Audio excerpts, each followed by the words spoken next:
Nevroza îsal ya Wanê bi beşdarbûna hejmarek zêde rûnişvanan li qeleha Wanê hat pîrozkirin. Rûnişvanên bajêr bi cil û bergên xwe yên rengîn beşdarê Nevrozê bûn û agirê Nevrozê pêxistin. Di heman rojê de li gel bajarê Wanê li 23 bajar û bajarokên din jî bi duruşma her der Nevroz, her der azadî bi coşek mezin hat pîrozkirin.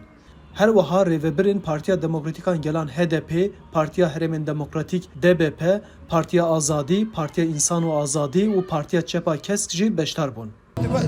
Bi Bakurê Kurdistanê de ertecekê mezin pêk hat û dehan hezaran însanê me jiyana xweş dest dan. Em destpêkê te rehmetê ji wan însanê xwe re dixwazin. Dîroka Kurdan her dem wisa bûye şîn û şahîd nava hev da çêbûne. Em dibêjin bila Nevroz îsal bibe wesîleya hesabpirsîna ji faşîzmê. Bi vê rengî em dîsa Nevroza hemû gelê xwe pîroz dikin. Em dibên bila coşa Nevrozê berê wê bikeve sindoqan hilbijartinê em hesab bipirsin.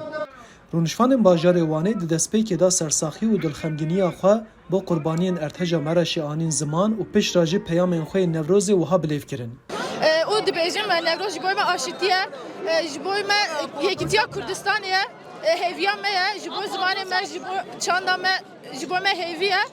Îsal jî em wekî ciwanê Kurd em hemê hatin vê de jin herî pêşê de dayikên azadiya hatiye Nevroza xwe pîroz ke bi coşekî mezin. Şorabê serçet bi vê nextê wê baronê de hendeqede insonê me hatiye ew Nevrozê îşallah em ê ser. İnşallah de bite serçetina azadiya gelê Kurd. Ev Nevroza ya destpêkê heta vê gavê hewaya ya mazlûm doxanan e. Em dîsta wan pîroz kin, bejna xeber wan tewînin. Banga milhemî dayikan heye. Bilal hemî cihan, hemî qadan, malê xwe da. Her cihekê xwe rêxistin bikin. Ev cû şehanekê bibe destpêka azadiya gelê xelkê bindest. Bide azadiya gelê xelkê Kurd.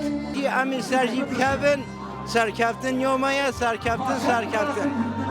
Piştî pîrozbahiya Nevrozê dema girseh belav bû, di navbera ciwan û hêzên ewlekariyê de pevçûn derket. Hêzên ewlekariyê bi ava şit û gaza îsod êriş kir. Di encama bûyeran de sû hev kes hatin desteserkirin. Arif Aslan, Dengê Amerîka.